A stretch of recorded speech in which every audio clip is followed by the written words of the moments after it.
fie mame we ya de enya nko a etie nyame adwuma meka opa abejo ka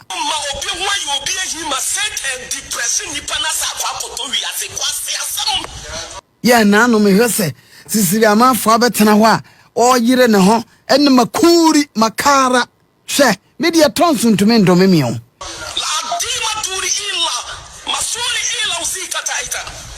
You don't know what you're doing. Last time I told you. Ndome da unim tonso ya de bo edome bonsam domi nipa dia body ya wama wukuna so de free fie ho no na on dome sa to mi na wukun sambra back Unsana will show this on the akano edinse ni ebeto wonso no ebe puru sa nipa ne de no so ufiri tutu from den crofo CDC share oza ya nko na odin be pie no Ebusia beef we di afei na ekuki na ehwa mankasa we eye between evangelist Dinah Asamoah and Cecilia Marfo enya sabkitu o tonso ka kese nyina piem presi nipa na sa kwa koto wi ase kwase asam la dima duri illa masuli illa uzikata ita aha let's talk ghtrends and any first time for pizza video make sure to subscribe and my click notification bell so the latest updates be about sabi tiaka no follow your Facebook as let's talk ghtrends and TikTok as let's talk gh now watch your video we ama afofra be share or comment be answer bit media or comment section or edit amame e bu say nyina enim say ojaba asem ye ba ye nam so a ekuku dam asofo akese ni mu nkitwa nyina de o manu betum ye maame Dinah Asamoah so de nanu betum ekondeme axe ne de o twabo kasi ni o twabo ojaba na enya asem ketwa kra na me de besom se eye Cecilia Marfo so ekopie mu ewo ojaba asori dem ho ene okohye ukom ana enya asem ketwa ka o kire se nyankopon se emma papa ne nkasabiem onka na nutum na ni nhira de ebeba ne su yie pa a enya asem ketwa na chesesesia no ni tintini itetie mu nyina ne Cecilia Marfo eto ni support e de ama ojaba enti Cecilia wa bepem akutia wapem no akotwi ya maame Dinah Asamoah ama ono nso e de humu ayaba enya asem ketwa akra eye Cecilia Marfo na okasa na ochiemu se ebimu yi omho te se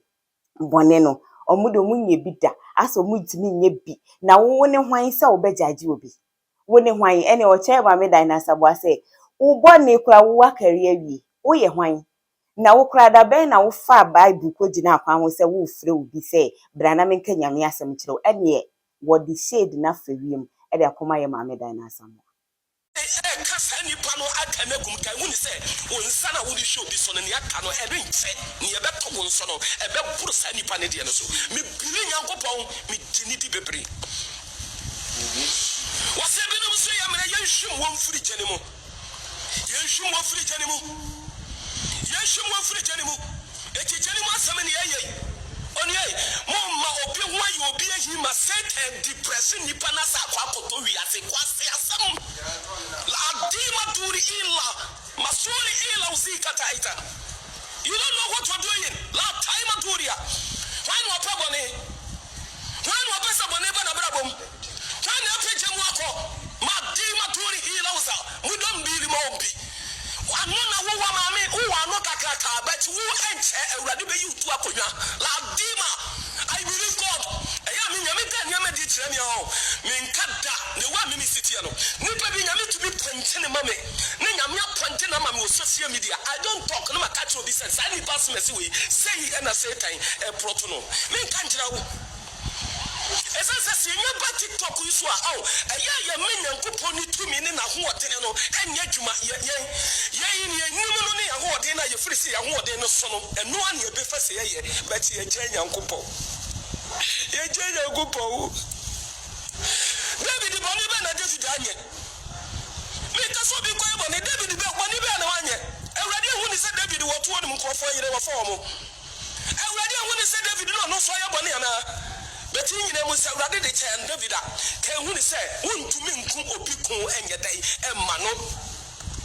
wasemo mi asole mi akoka nyame asam kra wo kra wo ti nyame di ye wo nkwa pontere nkwa nyame asam da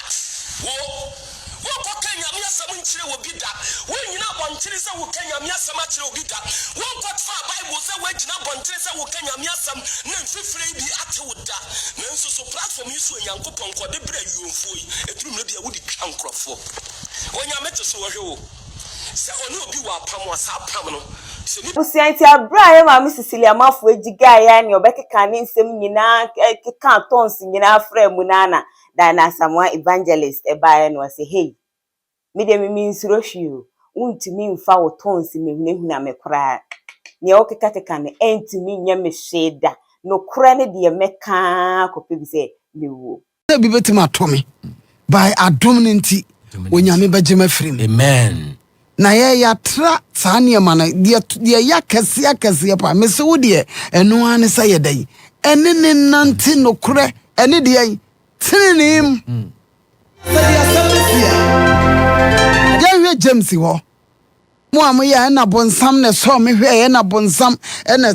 papa edurubra bi a wa konno ne wa dwene a wo de ye adwuma no wo de ye sa de a de bia obonifo ni begu anim ase de bia obegu anim ase ena wo dana Asamoah ebre bia obi a me na mtwitwaje o he wo pa toka mame toka ne tofie mame wo ya de enya nko a eti anyame adwuma meka wo pa beje wo ka kokko bi sa minu ya be ma doctor kwakuoti kokko bi sa no wo se evangelist wo de wo prempren say na mama ne je wo eni minu anu ma atwa ne ho ahia nyina wo se wo prempren say na mama ne je wo Proverbs chapter 23 verse 23 hwa asema ho mo amudi nkrofo achi na za mudi binum achi na o ma bibi kakra bi a wo nyame de wakodi na chi se wo ya de bi a nya ye den ka ya na no me hwese Cecilia Marfo abetena ho a o yire ne ho ene makuri makara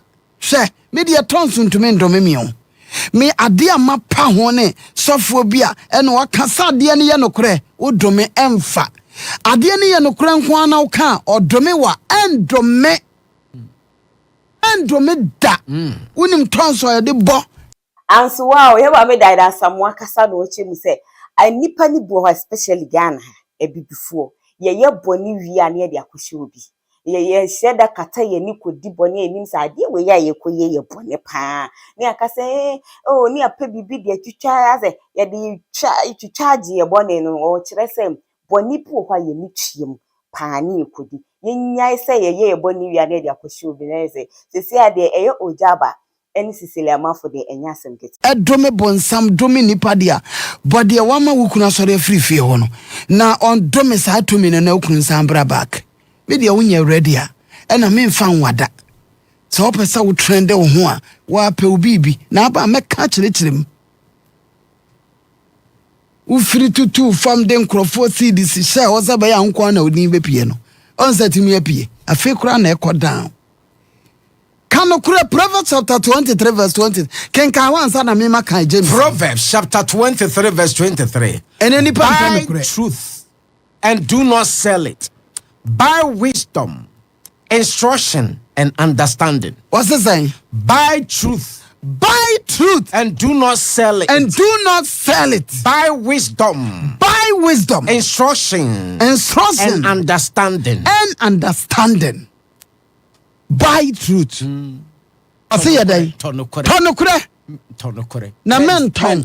Timu amwa man krofo di o musika atomo nokure. A mun mo atomo nokura man krofo no. Me menye sa nkrofo ni bia. Menye sa nkrofo ni bi. Lawyers binum krofo di o musika atomo nokure. Judges binum nkrofo di o musika atomo nokure. Ahemfu binum nkrofo di o musika atomo nokure. Asofo binum nkrofo di o musika atomo nokure. Tinokure pa esasa waka no. Onka. Sofo nim se. Maya o wa sori we onim abraba wo bo nim suban a wonam mu ennim niam a woye nanso na adwene ne se o kan okura kire man na ne collection so beti obi an kan se sika nye sika de ne de ya de nyina sika ye pa na mmom tonokure menton tonokure abai mu mpanifo binom wo ma ton wo mo nokure onim se wo kan okura ne position be free nensa said the asofo binum nim se man ya braba wo de ti asori munye nanso wo boa no wo ne ma no da bia ofuwa ne ka ma no a wati mu kura no wono na atama no nti no so obeka no kure ho ne yenhwe me de bekwa ba besi so because edru bra bia eniema bebre wo ho no mo a eba yeso a bonsam wonim ho hwe especially Africa bonsam nim ho hwe ni asada ye ni wia ya pe bonsam de akose no na ehunu na akoka yese da na Asamoah pese wo kire se ono nko an nim nyame minnim no na minnim ne se wo ye komafo wugya homa ne yi a okoma woni ne nante no kremu a tene ne mu a onya wo ma watamfo amre bi obonifo na tu no wo hwese wo bedru ha ono di kan ye dan esi amna no enti me maame estanyame chanyombo se brako no mu eye di maame no wodi kan yeso nyame we bi te se sofo ya wonim se na no mafre na tene wo ne se sofo mo ani dru brebi a mo ma atamfo nyamo mo ma nsoromani nyamo ba mi asedan kan nyame se ma adwene no e wo soro enifom nti wo ba strategical bia wo nam so de ba no na urade edi kan ama mahu so tia na ma me mesra no ma hwesa botan nam so boa wo hwesa na botan efiri sembe nansi amenu hia wa na owa nyina no wo misbehavior ene kwan bi a wo nam so no urade edi atomensam na me ana me fiu nti wonsa da bi ekosia baabi me sore ko ya mba ya da na betena me ncha me se metena de metia medika hunu adwene kura wo dada asedan kanyame a onim akoma ne adwene mu nsem ene hon konkona opapa de nyinam ehe na me se kenkan James chapter 1 ai na bi beto ebi beto me aminim se bi betima atome by adom nti onyame begema firim Amen. Ebusia we any fresh beef what town maybe many edi atire pa say updates bi aba me de ebebrew na wa follow Facebook as Let's Talk GH Rumors and TikTok as Let's Talk GH. Me din edina nekia santoa makram.